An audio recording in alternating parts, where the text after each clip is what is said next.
welcome to the Gaming Coop, the best space to talk about the little guys. Let's introduce today's players. Player 1 really hates people named Billy. It's Walsh. This is true. Player 2, he puts the bard in barbarian. Although he coined the phrase "the lute is mightier than the sword," he brought a gun just in case. It's Matt. Wow. Hi. Player 3 is who you get if you hit random on a podcast host character creator. It's Chris. Player 4, you are a toy. You're not the real thing. You're an action figure. You're a child's plaything. It's Gabe. Well. It's really offensive to the game on his return, you know. Just saying. Anyways, Player 5. Player 5 just can't seem to remember the final ingredient in his spicy meat and seafood fry. It's Anthony. Player 6. My diamonds. Oh wait, wrong game. It's Kelsey. What? Wow. You have to be in the know that? for that joke.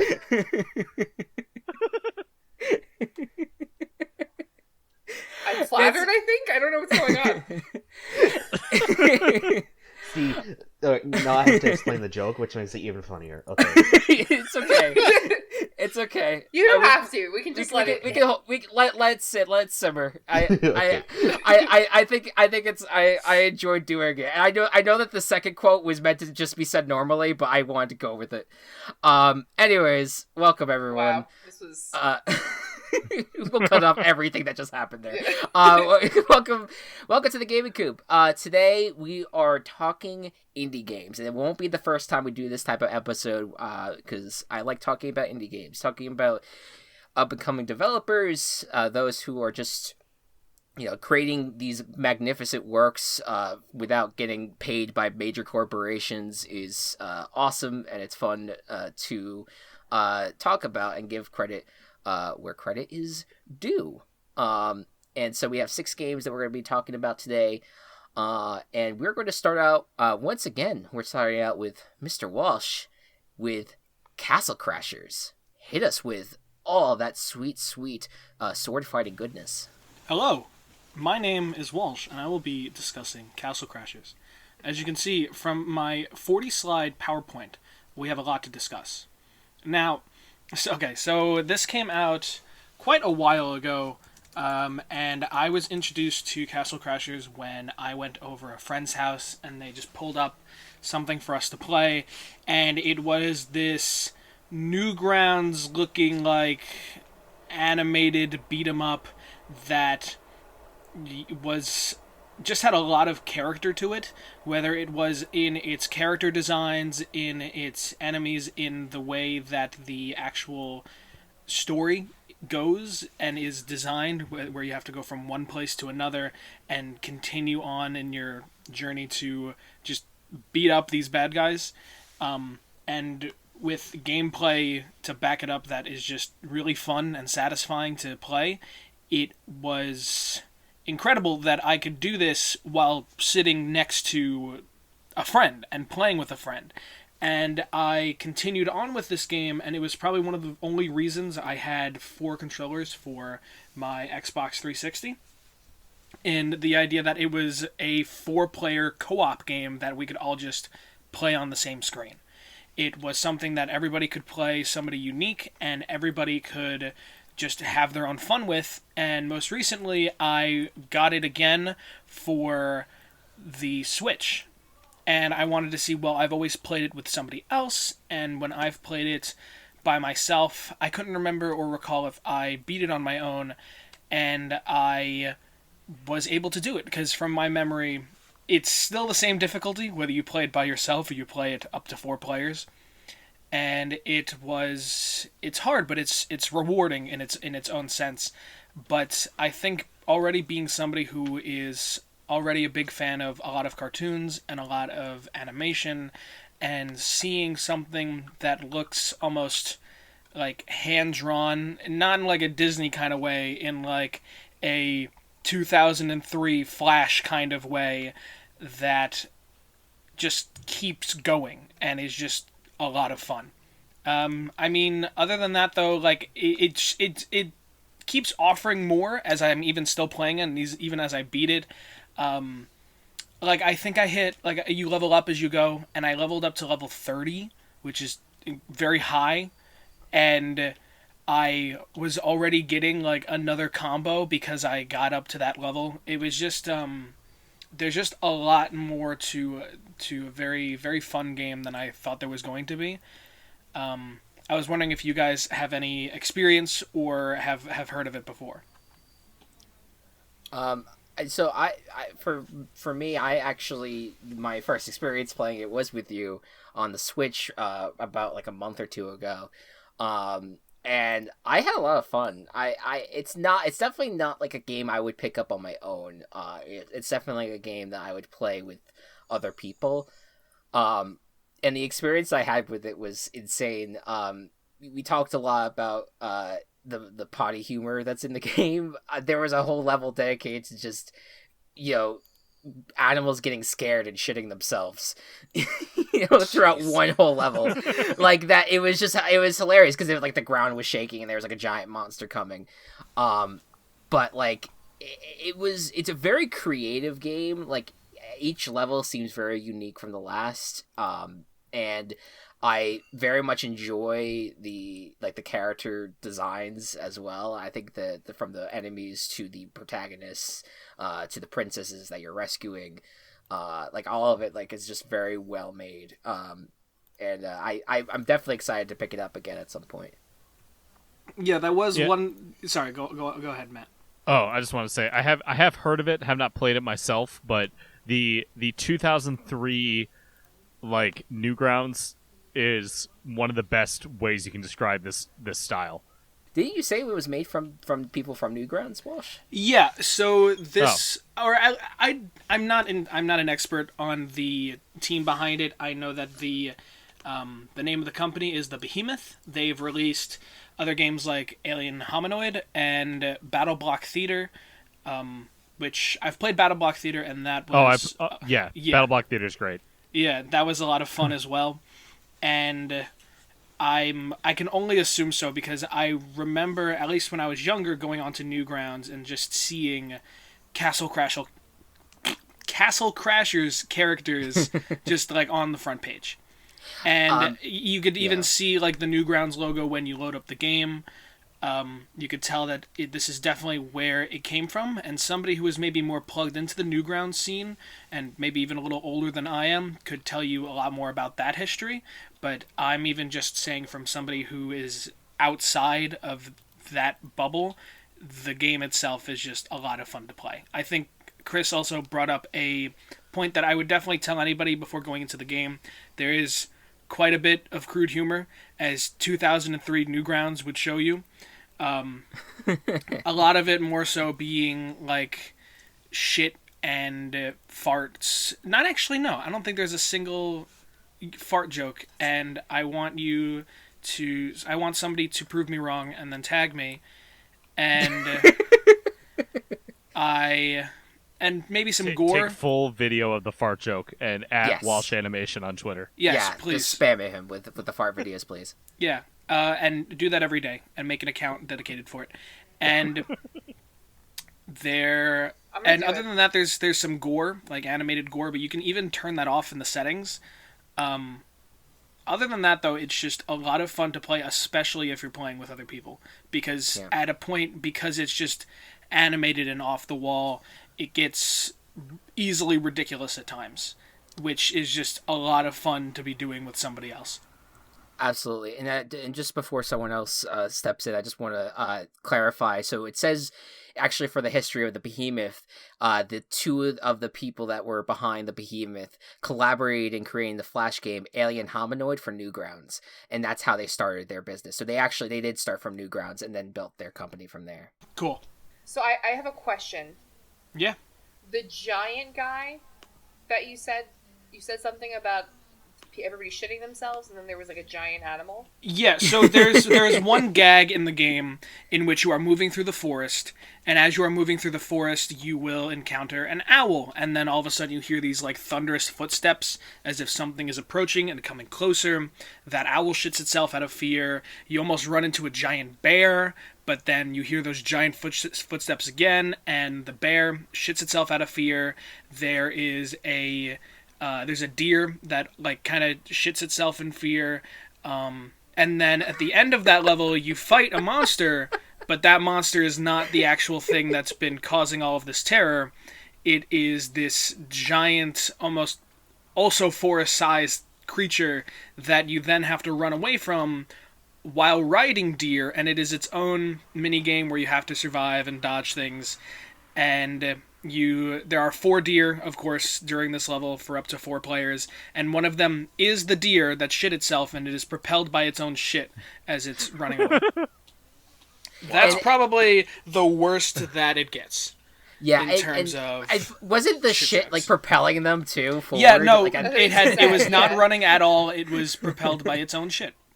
That reads like the one Simpsons crank call for Mo where he's like, my butt smells and I like to sniff my own butt. All of that in a row. It reads exactly the same way. Just constant. Excuse this vocabulary word. A constant stream. Yes.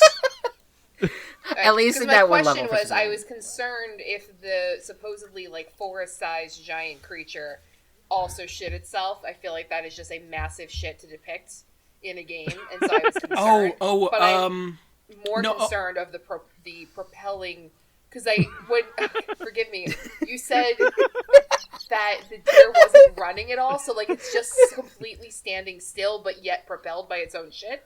Yes. Like its arms and legs aren't moving. Yep.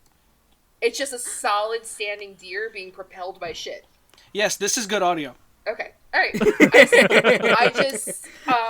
I'm just visualizing it, and that's much more compelling than a giant shit by a giant creature. So only other caveat, I think there is a boss later on that's a giant bat that does attack through, like, literally trying to shit on you. I think that's it.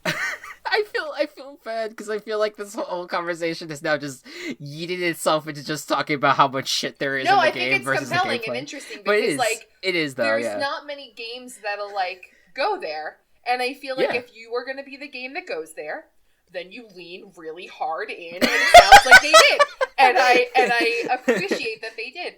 The rest of the gameplay sounds great, and I didn't mean to diminish the rest of the compelling game. No, of course. I'm really stuck on the non-animated deer being propelled by animated shit. There's just... Hey, Kelsey, I just shared a... Oh, now it's not moving. It's just a single image, but that is a cute deer. But now it is a cute deer. Like... So that is just propelled by its own shit. Oh, here we go. Oh my god! Yep, there it goes. Yeah, there it goes. And I love that they again the leaning in is the I don't even think this is quite as comical as it is fascinating that it's not so much the propelling but that the splatter and the remnants that they chose to animate that as well. They could have just had him propel and not left it behind, but and they you did. Can see the deer looks definitively less thrilled. Yeah, it's The fact that 6 people in their 20s lines. are currently starting their podcast about video games talking about shit. Well, you know what?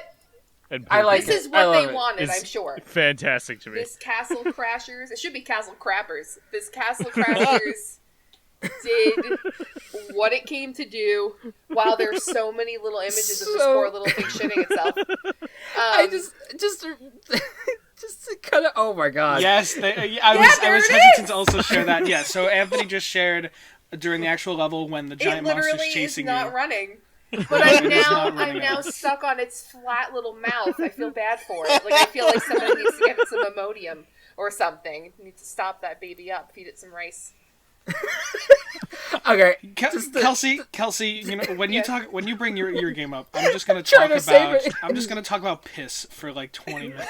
I didn't think that this was like something that required retaliation. I was genuinely interested in what you were saying because I love don't it. see any other games. I think it's funny. I Talk think it's about actually this. it makes sense. No, Kelsey, like trust me, like this. I'm It really not was a gonna do big. it. It was a big part of I'm not the offended. game You in the can beginning. fucking try, and we're gonna see how this works out. So like, I mean, I'm not... it is something that immediately sets the mood for the game of just like anything here can just fucking happen. Yes. And Also- it really is that, you know, Newgrounds kind of humor.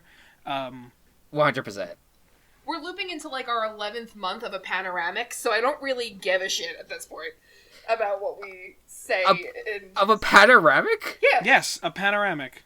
Oh, I thought you just accidentally said No. like panoramic instead of looping- pandemic, and I got we're very looping alarmed for you. into almost a year of this peninsula, and I'm tired of it. And we need to.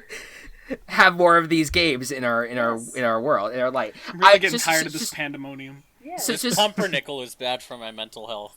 So just to kind of put a bow on it, in terms of the gameplay, I'm sorry. I had one more thing I Actually wanted talk to know. about the game. I just one more thing I wanted to know about it. It's a wave. It's a kind of like it's a level based game where it's like you go through and then you at the end you rescue the princess from each world. Is that correct? Basically for each level. Yeah, more so or less. It is a little. I think because you only got to play a little bit, there's 4 princesses that get captured. One you get a bit early on, but the other 3 are a bit more difficult to get, and it leads you all across the entire continent. But it's not, explicitly a straight line. You have to still get some things in some areas without being a huge, object quest. Right. You still move from place to place in a way that feels very satisfying. Mm-hmm. Yeah. Any other thoughts on this game, on Castle Crashers? Just Yeah. you have heard the worst it has to offer. So this is my opportunity to The you. animation is actually like different than I would have thought based on your description, and I like it. It's really I think all of the quirkiness to it's exactly like I said, it's not the type of game that I would play, but the art style definitely is like something that I enjoy, and and don't get me wrong about how I've reacted during the segment. The potty humor makes it for me as well. Like it's such a big.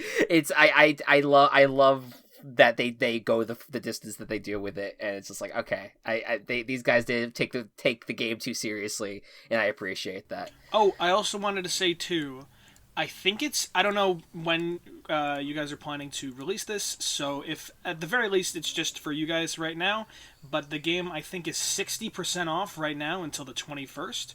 So instead of $15, it's $9. And you get the entire remastered version with the DLC characters, and yeah, I think it's very much worth it. Yeah, Cool. absolutely. Eat shit. Ha, ha, ha. It sounded like I said eat shit, and I didn't mean that. I thought you said eat shit. I know. Kelsey's completely unhinged.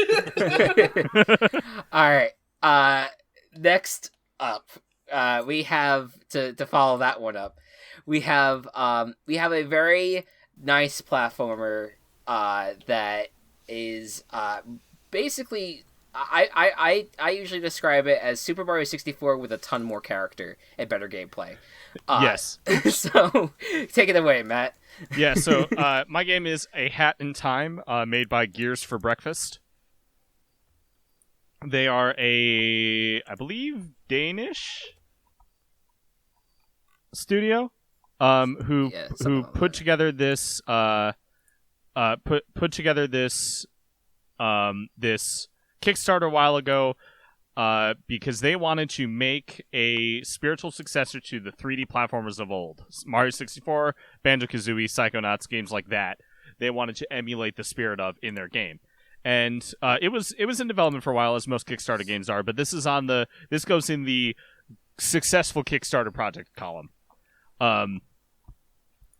So A Hat in Time is basically about an alien girl who shows up to this planet, and all of her timepieces, these hourglass things, if you're looking at Google Images, are stolen or fall out onto the planet, and she needs to get them back. Those are the main collectibles for this 3D platformer. And there's not much else to the story from that. She just has to get them back. She runs into her at one point friend turned arch enemy Mustache Girl, who wants to use the timepieces to stop all the bad guys, and Hat Kid's like, no, let's not do that. Hat Kid is the main character.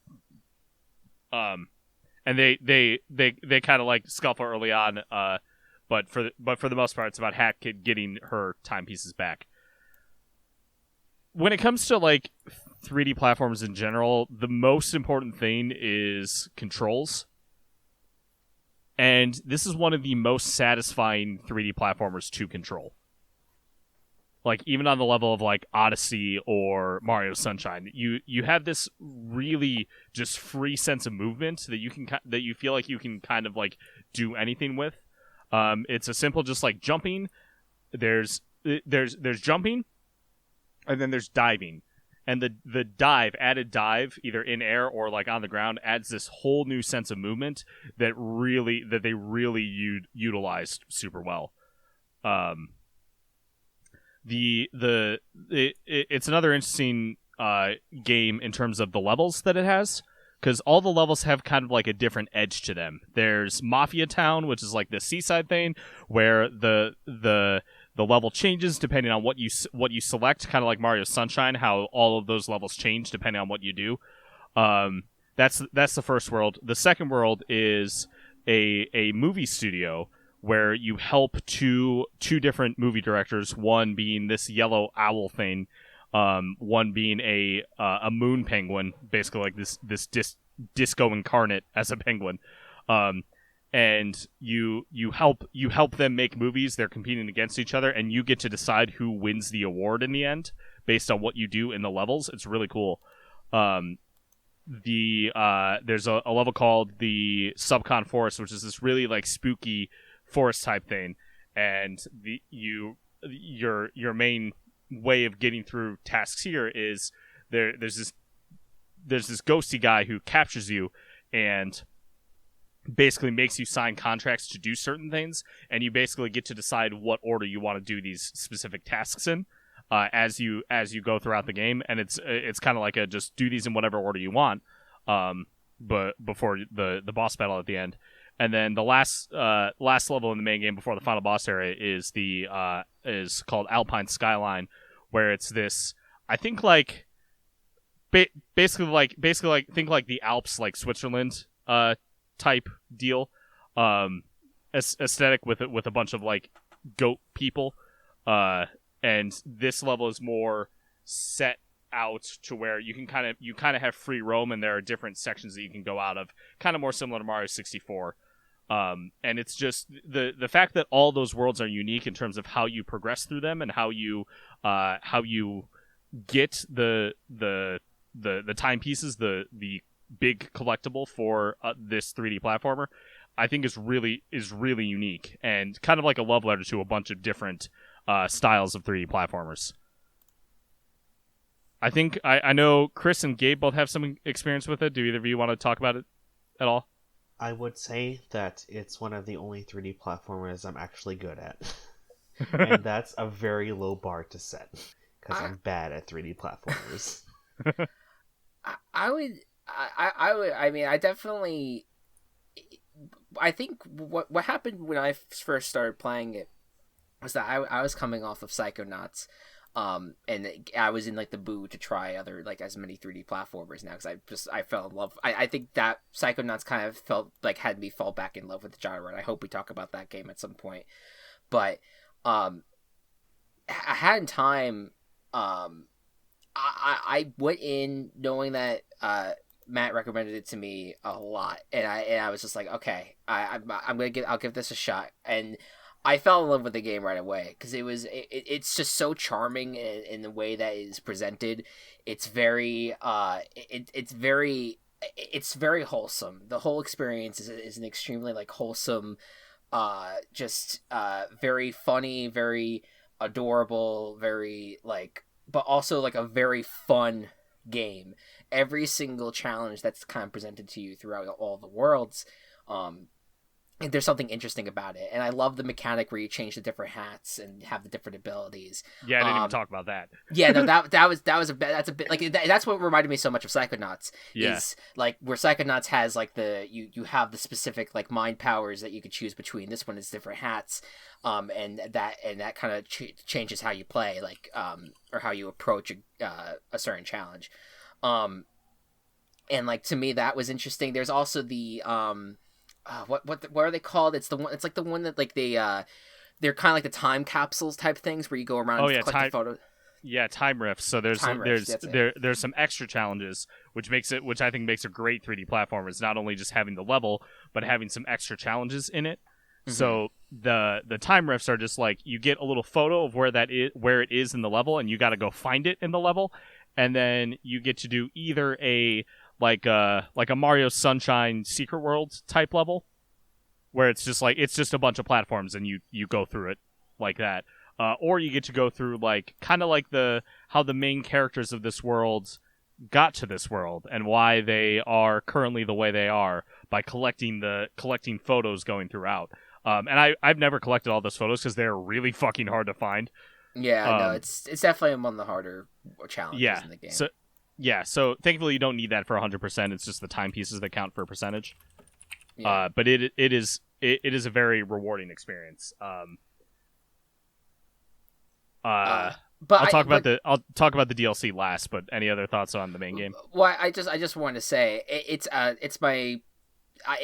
in my top 10 favorite games. For a reason. And it's just the one thing I would say. I've realized how much I enjoy video game soundtracks, and listening to them on a whim. I would say Hat in Time you are missing out on probably one of the best soundtracks out there if you don't play Hat in Time, because it is just, they have like a certain, it just has a sense of wonder each time you listen to it, and it warms my heart every single time I listen to it. It's so magical and has such a positive energy to it, and there's like it's so like every single song I feel like brings me to tears. Like I don't know why. It's so nice. Criminally underrated. Yeah, the soundtrack. The game as a whole is criminally underrated. I look at Metacritic, also. It's like 70 on Metacritic. I'm just like, that must have been something at launch then, because at least I played it way after launch, and whatever issues it had. I didn't really experience many issues with the game, and it is a very well polished game for it being what it is, which is like a fundraising like indie game, you know? Right. Critically underrated is like such a great like targeted charge statement about something too. Criminally underrated. Criminally. Yeah. It is, because like I feel like more people should be talking about it in the realm of games like Odyssey or Psychonauts. And they don't, and it makes me upset because of how good of a game it is. Oh, fuck those guys. Yeah. Yeah. And like it's funny because this is a 3D platformer revolved around hats, released in 2017, much like Mario Odyssey was. Yeah, that's interesting. And I go back and forth struggling which game I think I prefer. Yeah. I think for me, I think I would lean towards Odyssey just because I felt like the amount of content that Odyssey has, where I feel like absolutely. Hat in Time might be a little bit shorter for my tastes, but yeah. I mean, I wouldn't judge anyone for having Hat in Time ahead though, because it's very, very good. Yeah, and they're very close to me too. Yeah, 100%. Any other thoughts on a Hat in Time? For me, I mean, coming off of playing more 3D platformers, like I got back into even Battle for Bikini Bottom, Rehydrated, which was a lot of fun. I'm very interested in a Hat in Time as just someone who has, enjoys 3D platformers and sees and has heard you guys talk about how much you enjoyed it. Yeah, it's like it will feel like other 3D platformers, but it won't feel like any specific ones. I get what you mean. Like it's kind of adding to the genre, but in its own kind of way. Yeah. It's definitely inspired. I mean, Oh, there's a whole lot of like, not like there's no like references necessarily, but like you could tell like some of the gameplay mechanics that you're like, oh, okay, this is kind of similar to this, and like it's definitely an ode to the old school 3D platformer, but it's definitely its own game on its own right as well. Yeah. So this game did DLC very well, in my opinion. It is paid, but they released 2 DLC packs that each add a new level to the game that is very different. The first one is Seal the Deal, which is a basically imagine a cruise ship run by the cutest possible seal you could imagine. And I'm going to link you a picture of this seal. Yeah, but I mean, the seals are cute, but the way they talk is even better. Yes, just scroll down. You can there you can see them. But it's like they talk in like the most like I almost want to say toxically cute way that you can imagine. Yes, it's a little aggressive with W's for all of the R's and L's.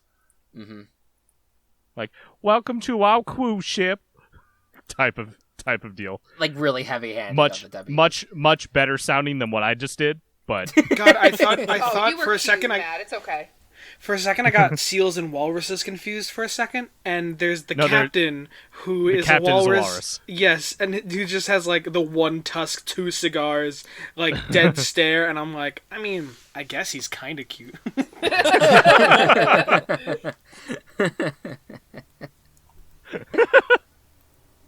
And Seal the Deal was all right. The other thing that came in that pack was basically hard mode, which I haven't done much of yet, but that there's a ton of content there. And then their second DLC, Yakuza Metro, puts you in a basically, I guess, like just nighttime Tokyo type thing, where you join the cat mob and go and steal timepieces. It's wonderful. It's like every single. I can't emphasize enough. Like every single world is its own adventure. You can experience like 6 or 7 different games in this one game. Essentially, like every single one is so rich with its own storylines that like make it like if some of them are subtle, some of them are more heavy-handed, more dialogue heavy. But they're all like their own little experiences that it's really like worth experiencing at least a fraction of all of them. Yeah. 2 more things. So 1, the boss fights in this game are spectacular. Mm-hmm. Probably the best boss fights like I have ever seen. Like throughout a game, especially a platformer, the best collection of boss fights that I've ever played. And 2. This has one of my favorite levels in any game, and that's a level called Murder on the Owl Express, which is basically it's one of the movie scenes where you have to basically go through a level without getting caught because you're trying to solve a murder mystery that happened on the train. It ends up like being the movie and like a fake knife or whatever, but just the intensity level that it has. And the level of humor that can kind of go into it while you're like starting out on the train, you get stopped by a bunch of these crow agents who are there, and they ask you a bunch of like internet security questions. I would just say I don't want you to spoil too much because I know that there's people in this call that definitely want to play it. Right, but I'll say this much: they ask you a bunch of internet security questions, like what is your uncle's sister's maiden name, or what is the name if your pet were to have a pet, what would your pet's name be? Yeah, Wow. And then they use those answers throughout the mystery. Yeah, 100%. Oh, that's kind of cute. Yeah, that's cool. Fantastic level, fantastic game. I really, really recommend it, especially if you're into 3D platformers. It will become one of your favorites. There is one thing I'd like to add. Yes. Yes. There is no censorship on in the typing boxes. Oh, Take yes. of that what you will. And how did we discover that? Oh, you know. Oh, Yeah, put it in the okay. buzzword. Oh, you know, trial and error. Oh, don't you know? And with that, we move forward. We're progressively getting more and more wholesome here, because the next game we're going to talk about comes from me. I did not make this game. I don't want to claim that. Is a game that recently came out around October of this year, and it's from a company called Sunhead Games, which is an independent game studio in Taiwan. And it is a game called Carto, and Carto is simply it's a puzzle game that is super easy, super straightforward, but there's a lot more to it in terms of like the adventure. There's an adventure element to it that is a lot of fun to follow, and essentially you play this young girl named Carto, and she is separated from her granny during a storm. And her granny have cartography powers. So essentially, they have the ability to kind of manipulate the map of a world and kind of like piece things together. And the idea of the game, the main mechanic of the game, is basically being able to piece certain map pieces together in different ways to kind of best get to a certain point. Like sometimes there's going to be people who are going to say like, oh, I have a house on like the west side. Can you kind of help me get there? And there's a way where you can manipulate the maps to make sure to like get them to that point, by just piecing things together and making sure that like all the terrain kind of matches each other. So it basically, the whole game is surrounded around Carto trying to travel the world, trying to figure out a way to get back to her granny. And you start out on like this like plains area, and then you kind of go to this desert, then you go to a volcano where there's these really strange weird characters that Walsh actually sat in and watched me play that part, and helped provide the voice to some of those characters, which is a lot of fun. And to me, it's a very simple game. It only takes like, if you're gonna do it like a straight shot, probably like 5 to 7 hours. It's not very long. But what makes this game is its cast. Every single character is super unique, and it's just like you thoroughly get invested in every single one of them. There's no like antagonist in this game, and that's rare. You know how many games are out there that are just like, we're gonna have someone be the bad guy, you have to defeat the bad guy. There's no bad guy in this game. Every single character in this game is very, very nice. They have their quirks to them. Some of them are just flat out weird, but like they're truly also like they're there to help you on your journey, and they ask you for help and they help you back. It has a really great soundtrack. Again, speaking of what we were just talking about with Hat in Time, like it's just a really fun soundtrack to listen to, and it's super laid back. And it's very, I also enjoy how diverse the game is, too. Like, not all the characters are white people, like, which is very appreciated. Like, you don't see that a lot with games, and it's just nice to see that it is, like, they really focused on a lot on like, culture and tradition in a game that is just a simple little, like, adventure puzzle game.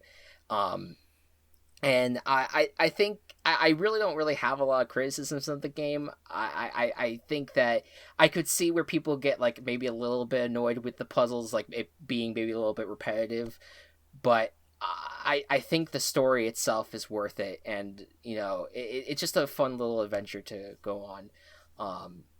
If people just want a little escape, I called it on my Twitter. It's like a warm hug. It's just a very nice like It's just like if you want to feel good about the world temporarily, play this game. It's a nice little escape into the world of Carto. So, any thoughts? That sounds nice. Yeah. Solid. I looked into it. I watched the trailer the other day after you were speaking about it, and it definitely looks like it's something I'm going to pick up for myself, because I found that lately I never really cared for little puzzle stuff like that, or I never thought that I did, and the more that I think about it, I'm like, I like puzzles, and I never realized it. Like, I'm like, oh, I do like stuff like that. So I have to say that I am particularly, was extreme. This is going to sound so dumb, but I was extremely close with my grandmother, and I still cry over the fact that she's not around anymore.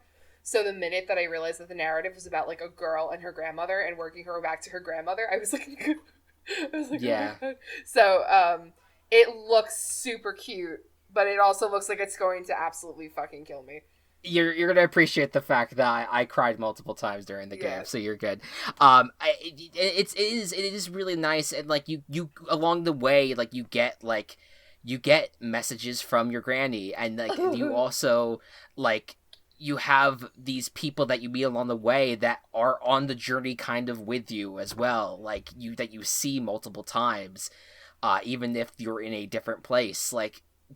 It's like every character in this game cares about Carto, and that's like, it's so rare to have a game like that. It's rare to have a game where like everyone almost cares about what's happening, and like every character has its own like little plot point that's interesting and fun. Like there's not a character that's been neglected, and considering it's a game filled with solid characters. Nice. Any other thoughts? Nothing, just that I got to watch Chris play it, and it was just a lot of fun to watch and kind of just goof around with him. But it also had a very solid puzzle element to the whole thing.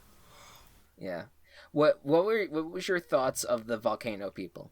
They were very strange, but very fun. I think just the fact that it was just like, all right, I think the when they were standing as close as they were to the active volcano when it was ready to explode, and you literally, I mean, I guess slight spoilers, had to move them physically farther away from the moving, like from the volcano, by changing the map. Just the whole time, I think they were very strange but very memorable. Yeah, like there's characters that you're like, okay, these are a bunch of weirdos, but like they're lovable weirdos at the same time. Like you when you talk to them and you're like they have like this, they have like they have things that they're each character has like an own thing that they're like obsessed with almost, and like you get to hear about it from them, and they also try to include you in it with them, in their own way, and like the volcano was a big part of that storyline. I think that was probably my favorite level of the whole game. But I think every single one had something unique about it that I thoroughly enjoyed. All right, well. With that, we finish up the first half of our indie game conversation. But now, we may ask the group, what indie game are you? Take it away, Walsh. Oh, here we go. Okay, so I have found the absolutely scientific, perfect way to figure out what indie game character are you. So if everybody could click the link and open up the quiz. This first question already just... Mm-hmm. So this one I found on Quotev, and I would like to thank its creator, bruh already. So thank you. And does everybody have it open? I already, yeah. Yep. Okay. Their name was making me going, everybody. All right. So this one already, we're off to an amazing start. Number 1, easy question. Are you a boy or a girl? And the 6 answers are follows. Boy. I'm a boy, you idiots. I'm also a boy. How do you not know what gender I am? I'm a boy or girl. So I'm gonna do... I'm just there's 5 different boy choices, so I'm gonna choose the top one. So I don't I'm- think this person feels that gender is a spectrum. No, so I'm going to go with girl. Boy Okay. is a Okay. weird word when you look at it written out. Yep. Yeah. So And is a said lot of words. in a row. Yeah. Yeah. Boy. Boy. What is your What is your favorite activity? Trolling? I like being myself. Singing? I do nothing all day. Bah. I like playing outside, or I would like to write a book someday. It sounds fun. I feel like the I do nothing all day bah reminds me of Gabe only because of the bah. I don't know why. I just feel like he says that when he's exasperated. You don't need to call me out like this. Call me out so freaking hard. Like, oh my god. I didn't mean that you don't do anything all I day, feel it's just the attacked. bah. I feel oppressed. Alright, well, This quiz is tearing us apart. my other favorite part is like, what's your favorite activity? And you're like, I like being myself. Like, that's an activity. Like, that's a whole mood because I exhaust myself, and that's, I totally agree. I like existing Right, and exactly. taking up space. So I'm gonna pick trolling. Okay. Okay. What is your favorite food? That's an easy one. It's pizza. Ketchup. And that's it. That would be a hard question, but I would have to say soup. Candy. And that soup. Candy, all capitalized, and then greater than colon capital D exclamation point. I like candy too, colon capital D exclamation point. Or I guess I like squid. That's me. Not That's for me. calling out anybody, but the soup one is my brother. Like, Chris is the That's true. soup one so I hard. I chose squid because I was thinking That's also seafood. you. But and then Yeah. Anthony is the candy one that's in all caps. Or that's an easy one, it's pizza. It's like a 50-50. It's right in the Yeah. middle. I did the ketchup one. So while there's the capitalized candy, I'm going to pick the other one that's I like candy too. Aw. Do you have a favorite color? Green will have to be my color of choice. I like black because it fits me. I like brown. I like cyan for reasons that I will not give because it's a mystery. Ooh. In all caps, red because it's the color of blood greater than colon 3. I like blue. Blue. Well, I went with cyan. Why? It's I'll a mystery. never tell. It's a mystery. Ooh. Ooh, it's a mystery. Ooh. Alright, this is an important one. Would you forgive someone for eating your food? Yeah, I guess. Dunno, depends if it's something I like. If they apologize first. Yeah, I could. I don't know. Or no, never. This is such a weird, like, none of these, except for no, never, fully commit to anything. That's true. It's true. I'm Like, gonna I say could. if Well, they, if they apologize. yeah, maybe I'll do if they apologize first. I That's how I guess. feel. And then It's no, really like Never. It's yes. No. Real quick story. This reminds me of one time we always do a giant breakfast at my mom's for Christmas, and I took too much on my plate. So I had been eating from it, but I was like, you know what, I can't finish this right now. I'm just going to cover it and save it for later. And I had, like, really went in on it. Like, I was eating it. Like, it was, I had cross-contamination, the whole thing. And I didn't get back to it the same day. And I went looking for it the following morning. And my dad was like, yeah, someone left me a breakfast plate in the fridge. And I was like, oh, Dad, that was my plate. And he was like, oh, he was so grossed out. It was so bad. That reminds me of that. He didn't apologize. Did you ever forgive him? No. I was like, ooh, that's gross. You probably feel really gross right now. All right. Out of all these choices, what is one thing you would buy? I would like some Heelys. Something I can use to draw. Some books. Some cool things. A new shiny hat. Or some ketchup. I fucking. What do you mean? All right, I guess cool things. I want cool things. I Fine. need some fucking drafting pencils. Like, somebody, yes. All right. I'm not gonna finish that statement. Yes. Guess I'm gonna get some ketchup. I laughed out loud at one of the answers for question 7. What is Me one too. thing you What is one thing you dislike? Water, demons, being heartbroken, death of a loved one, horror movies, or Jesus? Jesus. Between death of a loved one and Jesus for me. I mean, we did lose him. Just the things like demons, water, Jesus, the death of a loved one. But it's all like it's. Being heartbroken. But even like Jesus, like most of them had an exclamation point, like Jesus. All right, what is your favorite movie? Has to be The Blob. I like Brother Bear.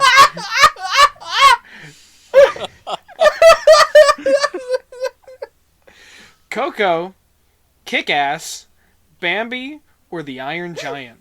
Okay, but The Iron Giant's actually one of the best movies ever, so... Yes, it is. I just fucking love that, like, it has to be the Blob. Like, it reminds me of the fucking, like, I guess I'll go die, or whatever meme. Like, that guy, but it has to be the Blob. I haven't seen any of these films, I feel like. You've never seen... I never made you watch The Iron Giant. Nope, Oh my God. you never did. All right, I feel like that's we gotta. false, but it's fine. I feel like I'll I've go- definitely made you watch The Iron Giant on one of the Then I guess trips it's got to I've be The Blob. Yeah. I picked Brother Bear, because All why right. not? What would you do if you were being bullied? I would kill them. I would ignore them. I would just teleport away. Oh, I would scare them. I would also scare them. Or I would tell them the tales of death. Wow. Something tells me that he could only think of 5 characters, but really wanted to make a quiz for 6. Just maybe. Wait, Yeah, I'm sorry. I like- skipped ahead to question 10, and I'm very confused. We'll I get would there. tell them the tales. I'll tell them the tales of death. I would Guess I'll teleport also away. scare them. I would kill them. Wow. Perfect. All right, so this is the final question. Last question, you guys. Would you rather be married to a boy or a girl? Girl. I hate this. Boy. A boy? I guess I am lesbian. Has to be a girl. Girl. Or boy? It should have said grill. It should have said grill. Grill? I do love that there is our answers here are girl exclamation point has to be a girl. Answer. Girl, boy exclamation point a boy. I guess I am lesbian or boy question mark. Who the fuck even is my person? I don't know who this is. All right, does everybody have their answers? Yes. All right, we are going Let's to do go top. Let's do top of Discord. Discord order. Top of Discord order. I don't want to go for it. No, just kidding. Mine is Sans. I guess you're, Y-O-U-R, just like me. A lazy hashtag. I hate to break it to y'all. I also got Sans. So... Hey, guess what? I also got Sans. Wait. Me too. Kelsey, would you get? I Kelsey? got somebody named Monica. Because I also got Sans. Oh no, he got Monica. Oh Two no. answers and like maybe No. If you choose girl, I've tested this a few times, and there are more answers. That's like, really funny. I even just to get a little diversity, I literally went back into the quiz, hit some random answers to read out a different character, but the fact 5 out of 6 of us got Sans. Jesus So- Christ. Kelsey. Is Monica from? Is it like an anime Doki girl? Doki? Yeah, it's Oh. very Yeah, it's funny. Doki Doki. Yeah, bad. It's Doki Doki Literature Club. That's Monica. That's It That's- says it's yeah. my first time on these quizzes. It's in quotes for some reason. But let me tell you a secret, ellipsis. Their next quiz will be all about if you're a true indie fan or something. Another ellipsis. And then in all caps, in parentheses, Hey, stop spoiling my quizzes, Monica, with an exclamation Oh point. So I don't really know what's going on. Maybe we can explain later. Yeah, we'll explain can we later. explain like later, please? not But- during recording due to spoilers. No, it's not a great experience. Oh, it's a great experience. What are you talking about? It's Please, problematic. please, let's move on. So Yeah, let's for example, I have seen some other answers, like previously just clicking around.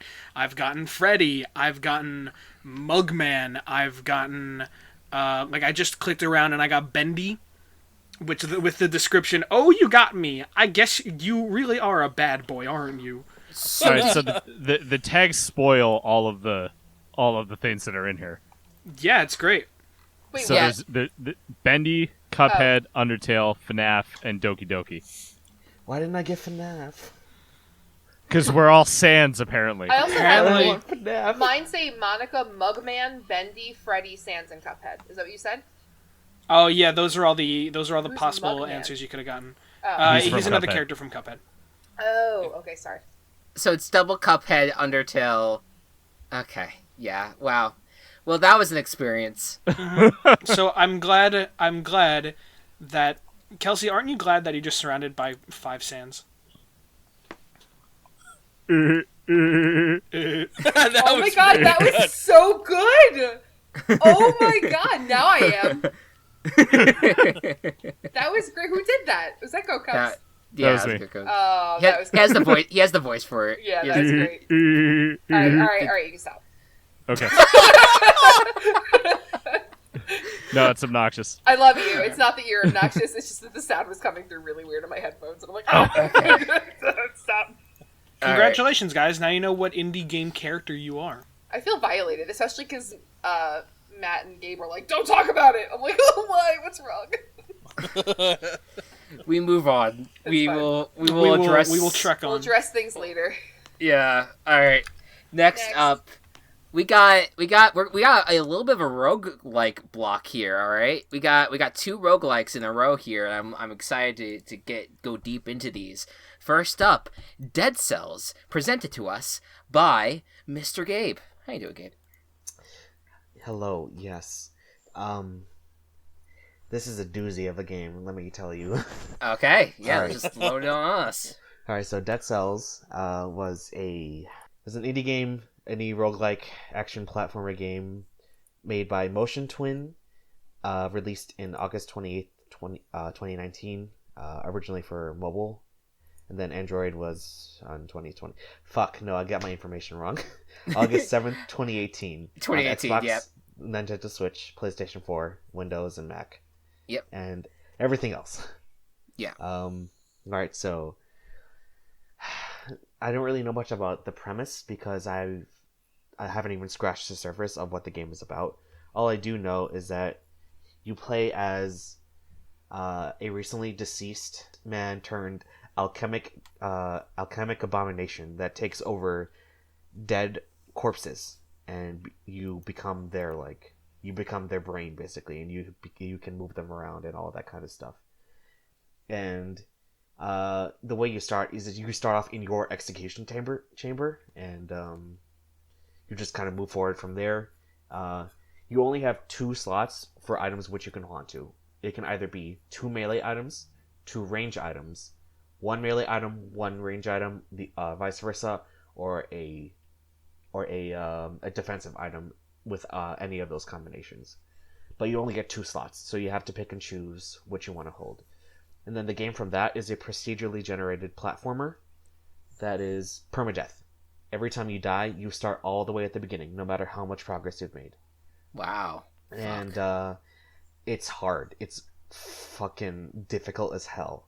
But I love it because, I don't know, the rush of getting killed and then wanting to get back to that point is just really rewarding to me for some reason. I don't know. Yeah. And I don't even think I've made a dent into how far of the game that you can get. I've only gotten past the first boss out of I don't know how many. And that's usually the point at which I die. So I honestly don't know how much content there is in the game. And on top of that, there are 2 things of DLC that I haven't gone through yet. So it's a lot of content to go through. But based on what I've played, it's an excellent game.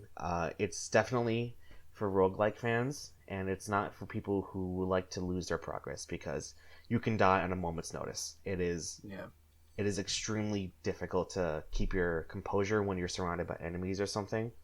And another way I can describe the game, it's very momentum based. Like, not in a literal sense, but like, you keep your momentum by killing enemies or evading all of them, or doing a mixture of both, in order to get that moment of respite between stages. And between every stage, you meet this guild of people who can help you out.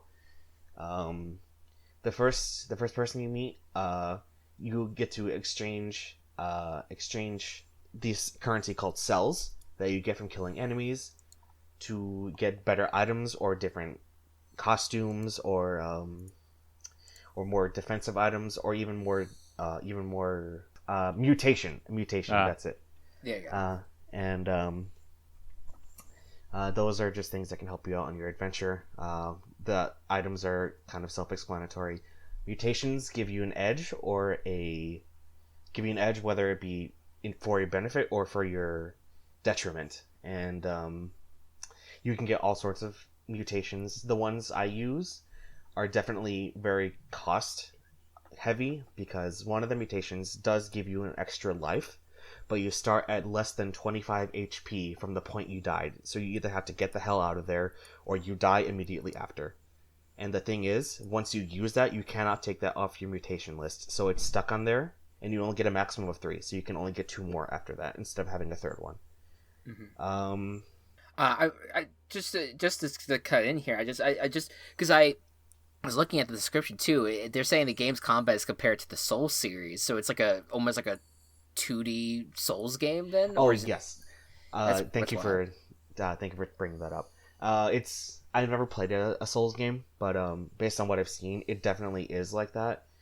There is the basic combat, just pressing Y to hit things, but there's also a dodge roll that you can use to evade attacks. You're invincible like partway through it, like towards the end of it, but you can still take damage when you're beginning the roll. So it's like you have to time your rolls perfectly. Like, in a way, it's kind of like Bayonetta's Witch Time, so it's like it's rewarding if you time it correctly, but it can easily backfire if you don't time it correctly, and you'll take a lot of damage because enemies just do shit tons of damage. It is almost unfair, but that's the point. The point is to be unfair. For you to learn and game the system, as it were. So when you say permadeath, is there like basically when you die, you don't get any benefits from that? Like, you just die and you start from the very beginning. There's like absolutely nothing that you have progressed on. See, that's a bit of a what I said is a bit of a over exaggeration. Okay. With the cells that you collect, you can buy upgrades to give you a better start every time you die. Like for me, I bought a health vial, which lets you refill about 75 of your max HP whenever you take damage, but you can only use it a maximum amount of 4 times.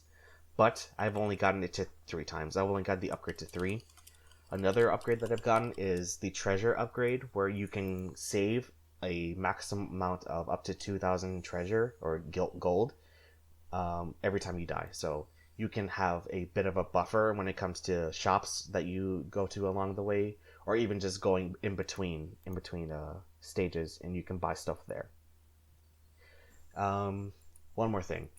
The game's visuals are drop dead gorgeous. Like, everything is pixel art. Every background is just pixel art, and every foreground element is pixel art. But everything you see, every like enemy you face or what you are actually 3D models that are just downsized to look like they're actually pixelated, like they're actual sprites, but they're actually 3D models, and it looks extremely seamless. And I couldn't even tell that it was that kind of illusion at first, but then when I looked into it deeper, it's a really neat detail that not many people will actually notice right away.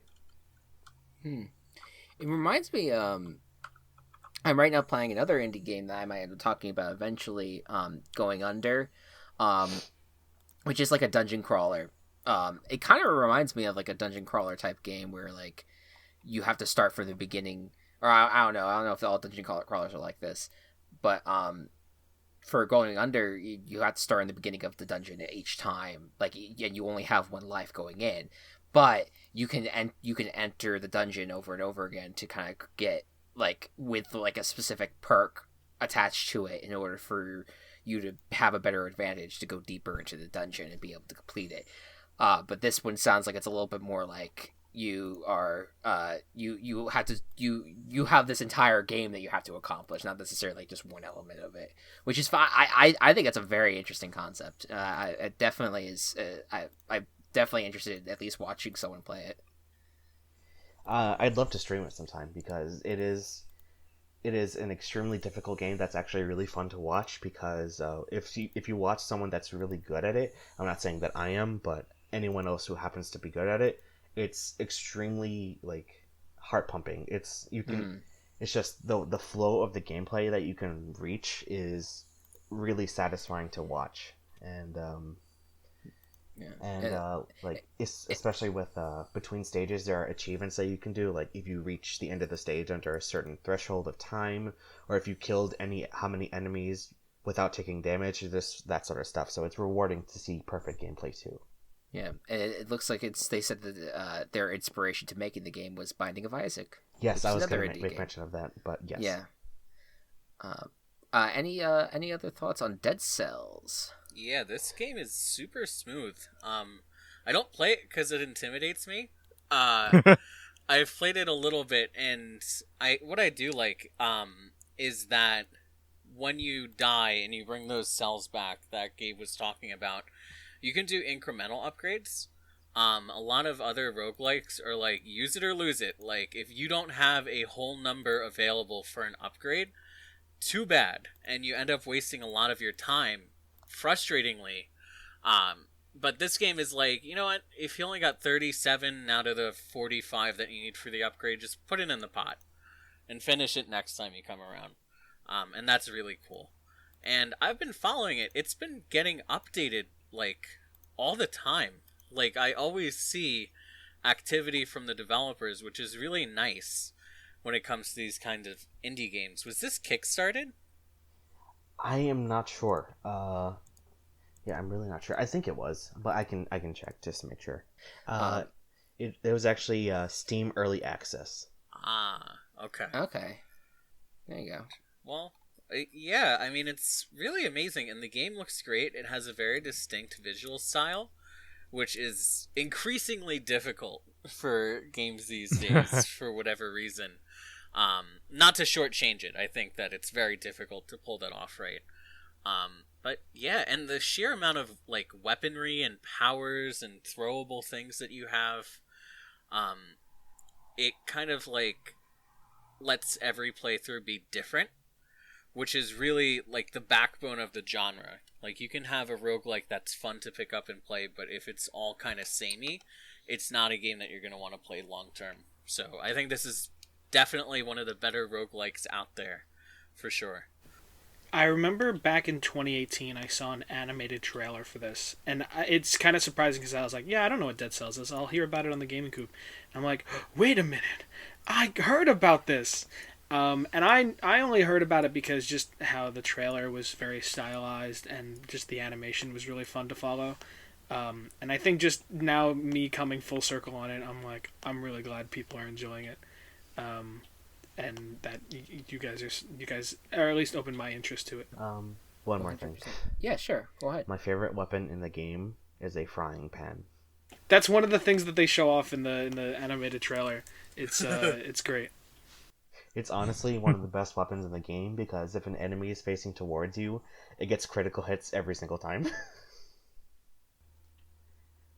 So like, yeah, when is an enemy not facing towards you, especially when you're engaging in combat? None.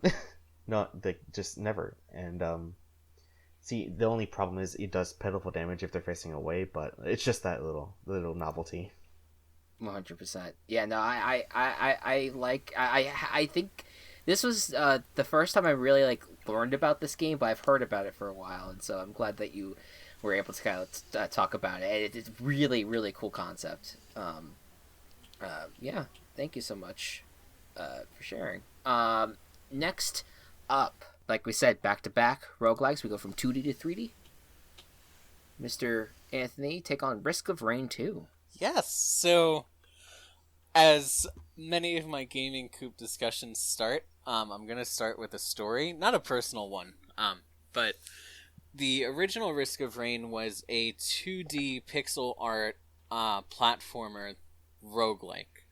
And it was very unique in the way that it functioned, in that as you go through each playthrough, you kind of accumulate equipment that is on its own, not really like jaw-dropping, but you just keep accumulating it to the point where your character like quite literally becomes like a god. And for a while it was my favorite roguelike, and eventually they said, okay, you know what? We're going to make a Risk of Rain 2, and instead of it being this gorgeous two-dimensional pixel art that is iconic for the game, we're going to make it 3D. And I saw the screenshots, and I was like, I don't know about this. Because in Risk of Rain, it was really satisfying when, like, you would fight 30 enemies at a time, and they would all line up and just get, like, exploded by your items. But they released the game, and oh my god, they pulled it off. It is so freaking cool. It's like they took the core aspects that made Risk of Rain 1 so fun and so addicting, and they moved it into a medium that actually fits the game even better, and then they just improved all of it. So, just to go into a bit more detail, you essentially show up on a hostile planet, and it's full of alien life that's trying to kill you.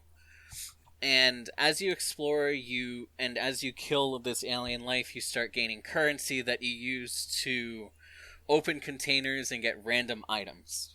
And as I said, the items themselves, like, don't really sound impressive. Like, one of them is a knife, and the knife has a 15% chance when you attack an enemy to make them bleed. And another is like a sticky bomb, where it's like a 5% chance when you attack for them to have a little explosive that explodes for some damage. And it's like probably literally 50 items just like this, where they all have their own little unique function in the game. But the magic comes in when you get your second or third knife. All of a sudden, you have 15 knives that all have a 15% proc chance, and now when you hit an enemy twice, it has 30 bleed stacks, and you watch its health just evaporate. Or all of a sudden you have these missile launchers where you're firing rapid fire, and you have these projectiles that are just running through the map searching for people to destroy. And Gabe mentioned momentum for Dead Cells. That's absolutely a factor here too. Not only does your character get stronger with the damage that they deal and the status effects that they proc, you also move faster, you jump higher, all a factor of the items that you find on a singular run.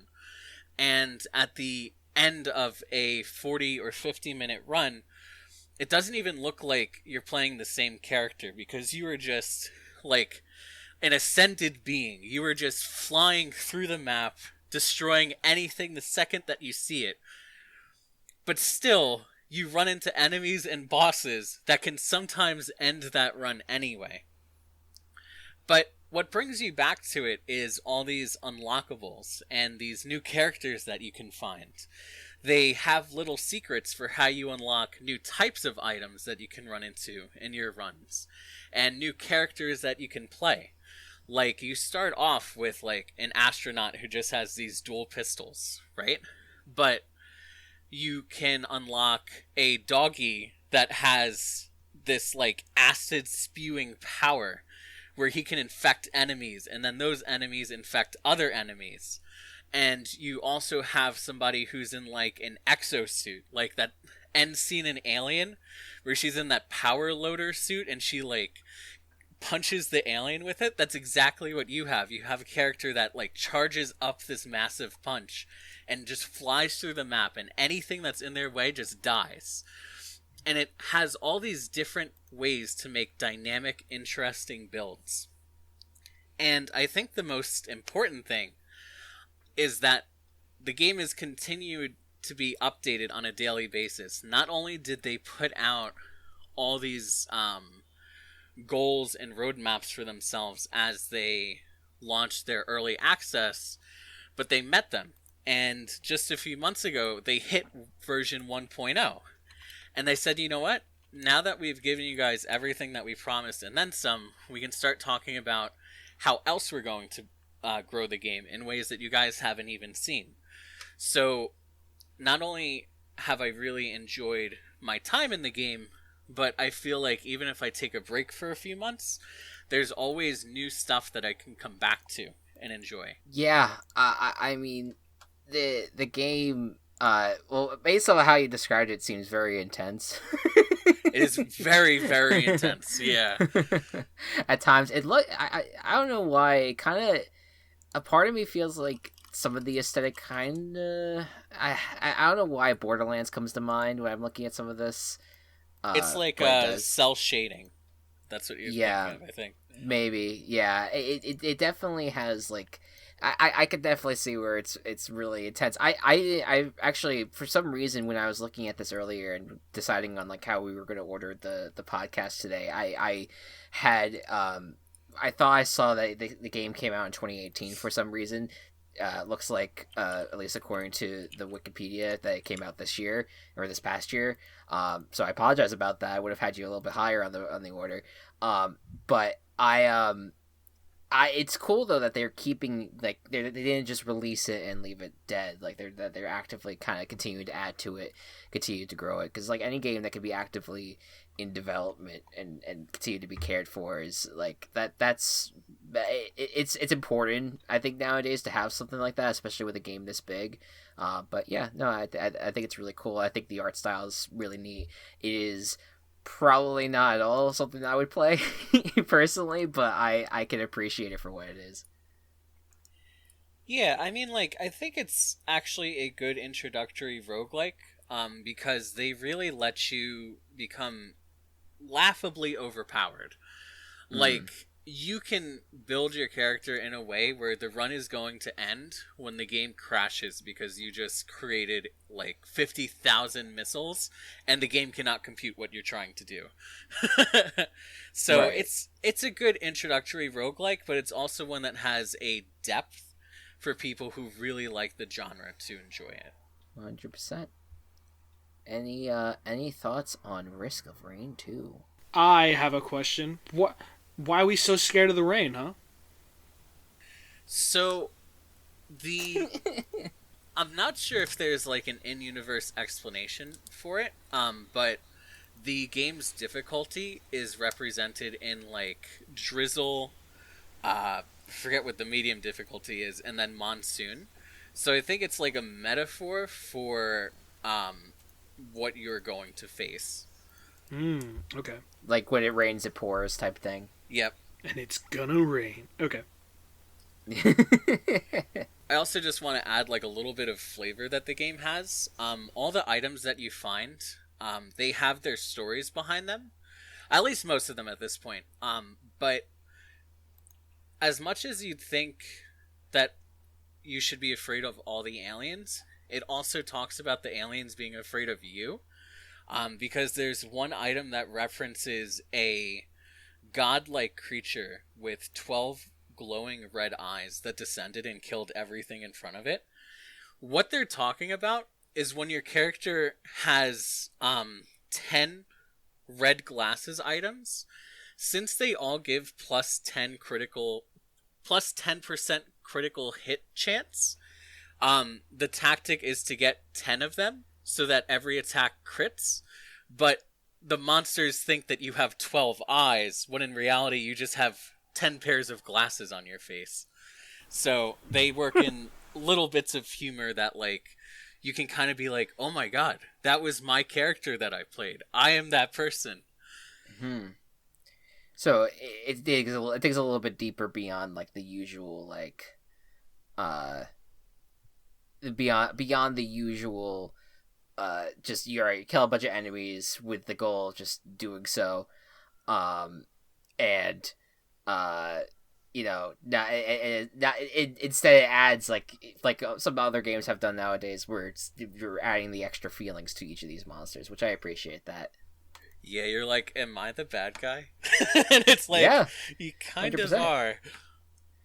Yeah, there you go. All right. Well, if that is that, we will move on to the final game. So we had last episode we had a nice chill simulation game in Animal Crossing that was presented by Kelsey, and now we have a nice chill simulation game presented by Kelsey, but this time indie. Go ahead, Kelsey. Thank you.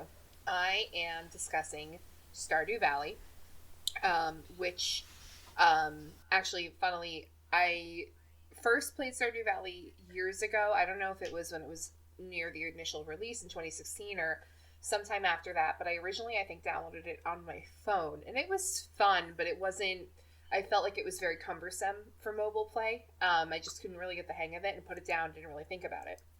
Last episode, I discussed that I got the Switch in March, just before Animal Crossing was released, and then played it throughout my initial recovery with COVID, and then it meant a lot to me when I kind of started to feel like I was hitting a point in Animal Crossing where I was getting a little bit felt like I couldn't spend hours on it anymore, like I had gotten through a lot of it. I decided to retry Stardew Valley, and it is the second game that just absolutely pushed me through being able to get through this past year.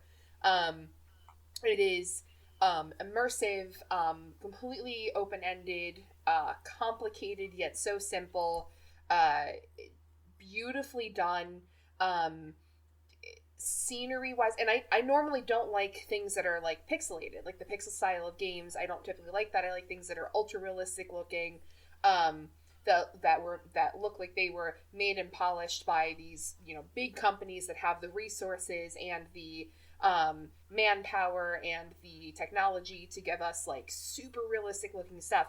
This was developed by Concerned Ape, whose real name is Eric Barone, a man who has a degree in computer science and worked tirelessly for 4 years, teaching himself everything that he needed to single-handedly create the game without any team. And he did all the music, art, plot, development, everything. It was all him, one man.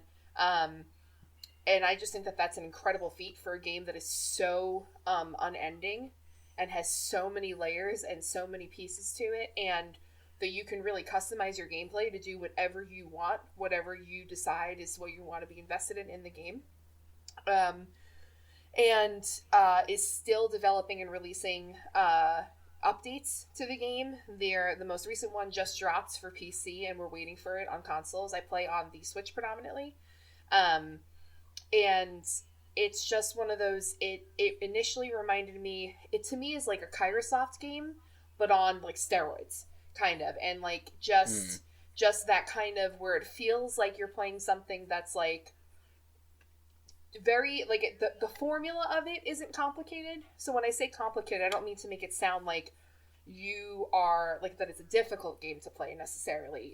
There's a formula to it. You have, every day you wake up and you complete the tasks that you choose to complete. If you don't get to certain things, then you'll just reap the consequences or benefits of whatever you do or don't do, and then you continue on with your day. And then if you get your own little formula correct in how you approach each day and accomplish what you accomplish, you end up earning more money, gathering more material to not only develop your own farm, because the game is that you inherit a farm from your grandfather. So it's not only that you turn what has been otherwise an abandoned farm into a working, thriving, monetarily explosive farm, but you're also in turn kind of giving to the community that's attached to the farm in Stardew Valley, and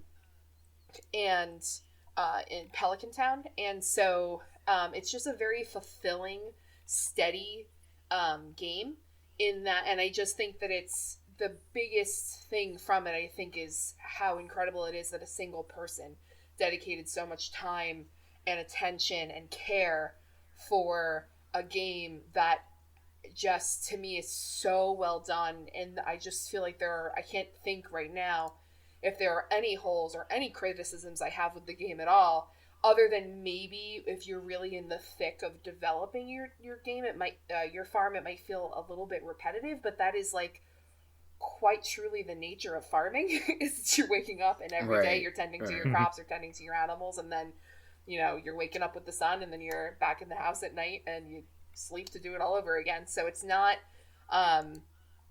and it's steady work, and it's good. Like, I don't want to call it mindless, but sometimes I just need a game that I can log into and just take care of my little tasks and feel like I'm accomplishing something, and then log out, and not have it be that I'm majorly invested in having to fight enemies or conquer things or find or go on these great adventures. Sometimes you just want a sim game that you can just pop into, do what you want to do, and then pop back out.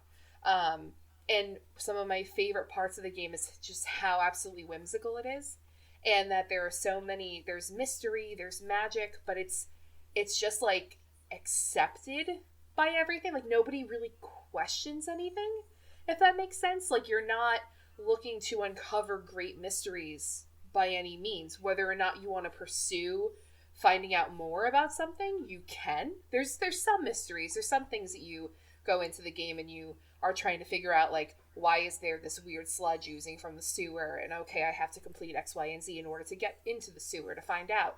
But then, like, once you find out what's in there, you're kind of just like, okay, this is what it is, and this is fine. And it doesn't really, right, it's very, like, I don't know, there's just something so, like, heartwarming and lovely and wholesome about all of its quirks and all of its weirdness being just the way it is, and everything just being good and decent and existing that way.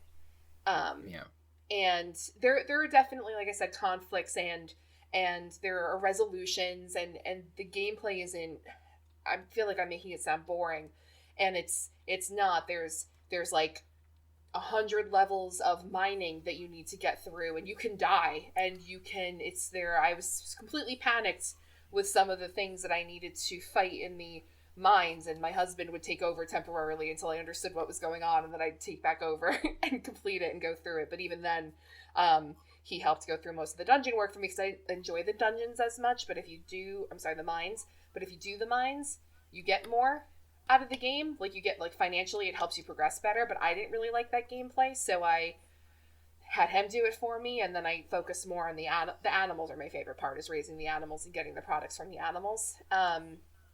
But, like, there's little things in the game that you, like, do not, that just exist, that are, like, so silly, and you just never talk about it.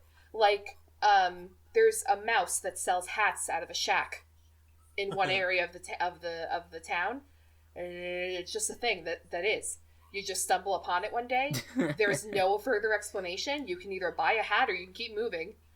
And then every new calendar year, there's more hats available, but that's it. Like, nobody talks about it. It's not a thing, really, that anybody's concerned about. It's just a mouse selling hats. Or there's just a traveling salesman that just has, like, this weird pink pig boar thing that carries her cart forward, and she shows up every other day, or whatever it is, and you just buy weird shit from her, and nobody cares.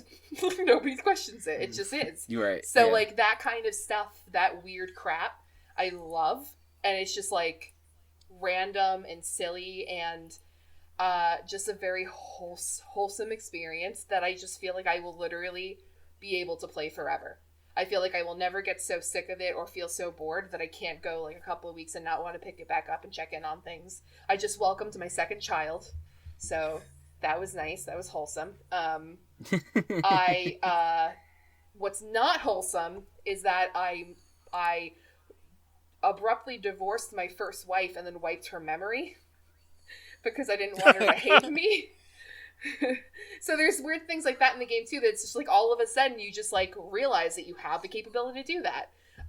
There's some dark stuff that happens too. Like you like randomly find out that you have the ability to turn your children into doves and make them fly away if you don't want them anymore. So I don't know what kind of analogy that is, but there you have it.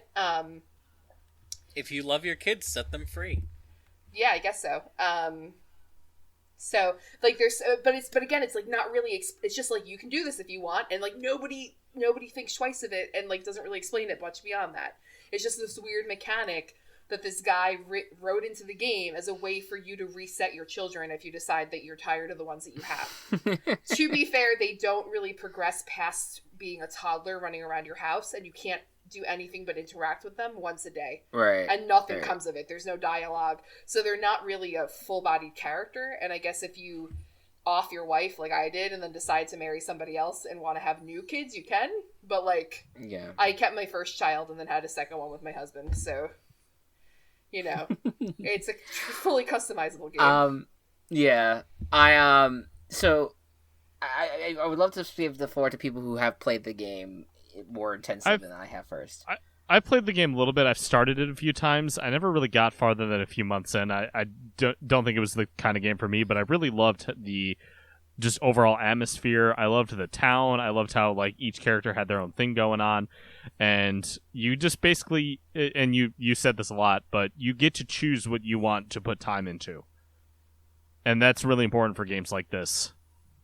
Yeah, and I mean, I kind of felt the same way like that you did, where I'd give it time, but I never really played past the first year, because you don't really get a lot out of the first year, in my opinion, and then that second year comes back around, and all of a sudden you're in spring again, and you're like, wait, we're just going to keep doing this year after year? Like, this is it? And that's how it kind of feels, and then all of a sudden you start building up momentum, and, and it's better. But yeah, like, I mean, if you wanted to, you could just do mining, and just have your income be mining and what you find in the mines. Or you could just tend animals and forget about ever tending crops ever again if you wanted to. Like, so it's... Or I guess technically you could not do anything with your farm if you wanted to. I think it would be difficult to earn money in the long game. But if you wanted to, you could let the farm go to shit and not care about it and just do fishing or whatever. So yeah, I remember doing a lot of fishing when I played, because I did I wanted to do something like a little different, so I had my farm be the river one. Cool, yeah. Yeah, I mean that's it too. Like you literally can pick what kind of farm that you want to have on there. You can rearrange everything on your farm for the most part. This next update actually lets you move more of the buildings. Some of them were completely static, but now you can move more. But yeah, I haven't been able to play the update yet because I'm on the Switch. But I don't know. And then like we just recently discovered more of the co-op option ability, like where we are now like if all of a sudden we realize that like me and Anthony and Chris aren't really doing anything, we'll be like, hey Chris, you want to jump on and host a co-op? And then the three of us living in separate places, not seeing each other often because of the pandemic, are able to then just like log in and tend a farm together, and it's just chill, and we just talk and just take care of little tasks while we're talking to each other. And it's like, so it's just like, bottom line, the word that comes to mind foremost is wholesome. Like it's just so goddamn wholesome. It's like criminally wholesome. I'm gonna bring that word back. It's criminally wholesome. We're tying a lot together. You should be arrested. But yeah, it's just like, just very good. Just good shit. I mean, Anthony got me a collector's edition for my birthday this past year, where I have vinyl records of the whole soundtrack, and it sounds so cool. And each vinyl is a season, so then it plays all of the seasonal, because all the music changes seasonally, so it plays them. Yeah. And then like they included some of the towns and town stores and everything like on each album, I guess. But it sounds really cool coming out of my phonograph. Like it just fills the room, and it's that really, again, wholesome sound. Look at this phonograph. Sorry. Don't do that. Wow, would you look at that? Yeah. But yeah, I feel like my recommendation would be, if you're somebody that normally kind of likes sim games, but felt like you really couldn't get into Stardew, I would give it longer if you really were so inclined. You don't have to. I also I have, every once in a while, my mind gets absolutely boggled over how many games are allowed to be similar to each other and exist on the market. Like, it absolutely that was gonna be my point. me. Like, I flip out. Like, I was flipping out just a little while ago over the similarities between Breath of the Wild and Horizon Zero Dawn. I'm sitting there and I'm like, this is literally the same game, but, like, with different threads. Like, different narratives, but, like, all of the rest of it's, like, I was freaking out. And I'm like, how is that... But they were released only within like a month of each other. Like they were, so it's like, I want to know who's selling whose secrets. Like, it's just like, it's just wild to me. But then, so a lot of people are like, either you're Stardew Valley fan or you feel like they ripped off Harvest Moon, I think it's called, right? So well, like, Harvest Moon was the like very big inspiration for Stardew Valley. Yes, right. So then like he says like that was what I grew up loving. That was my favorite game growing up. The guy, if you watch any of his interviews. Yeah, there's a lot of inspiration that comes in games, but I will say it's really funny because I wrote an article, a little while back, that like 3 of the games that I had listed on there, or 4 of the games I should say, all had basically the same premise in which you got a farm from your grandparents and needed to take care of it. And it was just like, how is this possible? That same premise is insane. Staxel was one of the garden paws. My Time at Portia. Like, I mean, those are all newer games compared to Stardew Valley, so maybe they just ripped off Stardew Valley. I don't know. Well, what I was going to say is that, like, just recently something came up on my, I guess it was like a Steam suggestion, and it was like, oh, look at this game because you like Stardew Valley. I have Stardew Valley on every platform because that's what I do when I really love a game. Even though I only play it on one, I literally buy it everywhere for whatever reason. Yeah. And this thing was like, it was literally Stardew Valley, but with like a different paintbrush. Like, but it was the same freaking game. Like, to the point where they tracked the days and times and months like it was one of summer. Like, it was like every mechanic in it. They even copied the fishing mechanic, which is arguably a shitty mechanic to begin with. It's not the best mechanic in Stardew Valley, and they literally duplicated it. And I was like, how is this freaking allowed? It's just amazing to me. I can't believe that that's allowed. But anyway, regardless, whatever. Anthony, I know that you've played a lot. Do you have anything to say do you have anything to say about Stardew Valley? Do I have anything to say? Alright, so Act 1 is going to be my views on the overall game. We'll have a 15-minute intermission. And then Act 2... No, just kidding. I'm gonna go get my snacks. Hold on a second. I absolutely agree with everything that Kelsey said, and I think it's kind of like a micro study of us when you look at our co-op farm. Because I'm like, day 1, I go fish. As soon as mines are open, I fight slimes, I bring back ore. And Kelsey is like organizing our farm. And she's like, all right, this is going to be this planting area. We're going to grow these crops. And Chris is like, I found an artifact. And then we're like, Chris, where are you? And he's like, I'm in a bush. Yeah. Or like, he's so cute. But like, we all kind of find our own way to contribute. And we were all building our farm together. And it was such like a beautiful thing. And co-op like elevated that game for me. Like, I really enjoyed it just as a single player experience, but knowing that we can have a farm together and that we can all work together makes me so happy. It is so wholesome. The real end game is friendship. Okay. He really wanted to use that line. Take that, Avengers. Yeah. Aside from that, something that I also think is really discussion worthy is that the characters are actually characters that seem to be well written, and you can really care for them.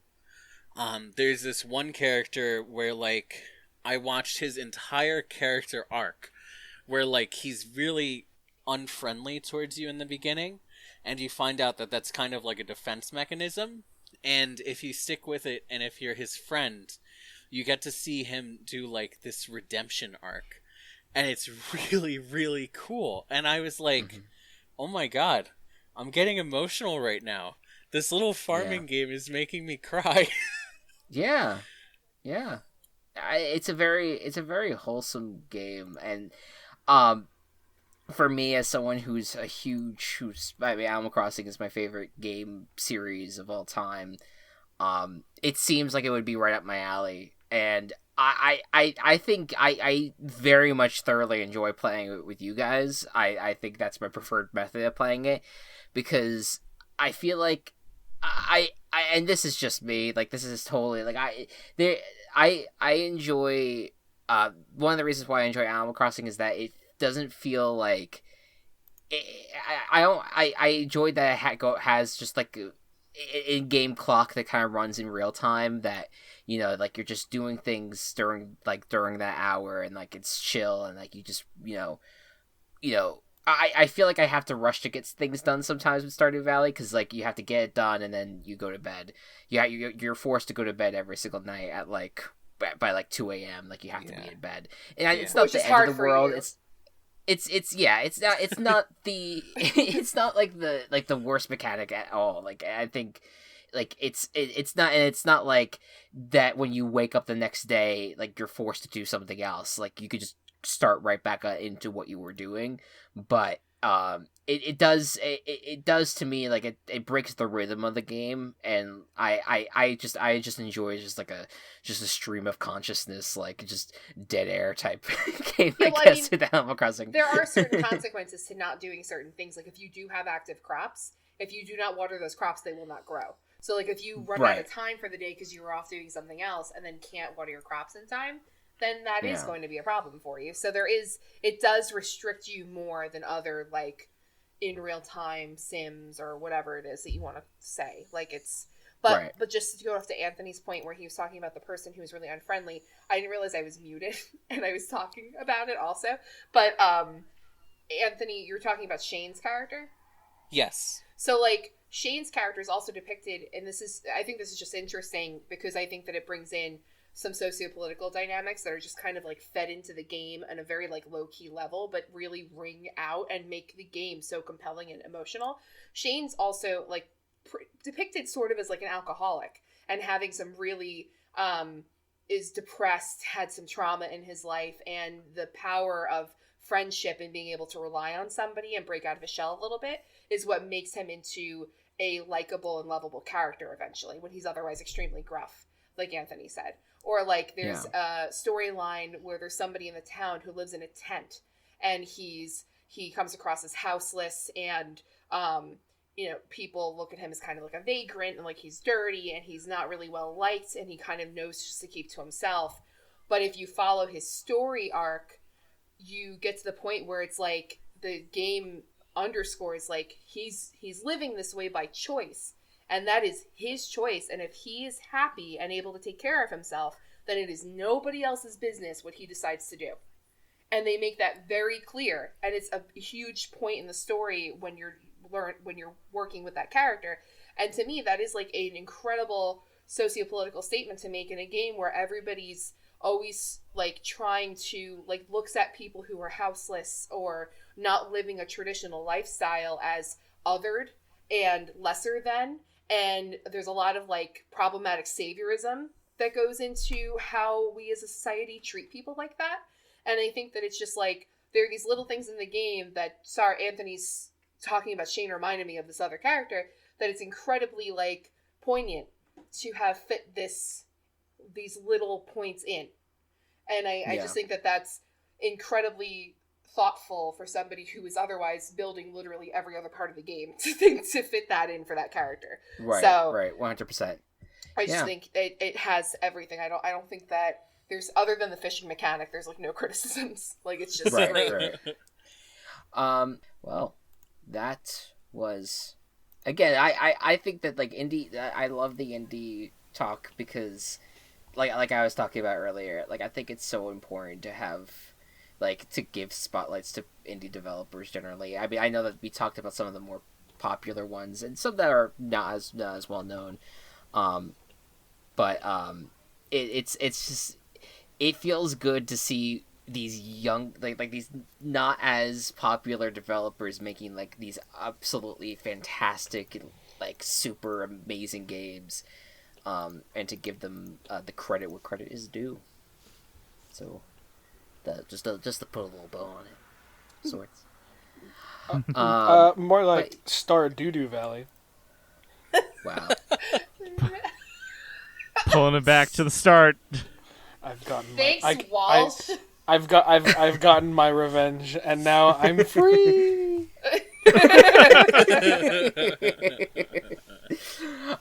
Thank you. Thank you all so much for tuning in.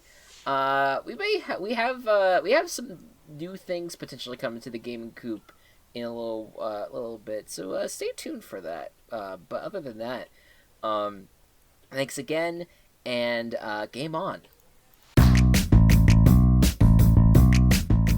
The Gaming Coop is brought to you by Team Chaos Productions. Follow us on Twitter @The Gaming Coop, or follow our other work @Team Chaos Pods.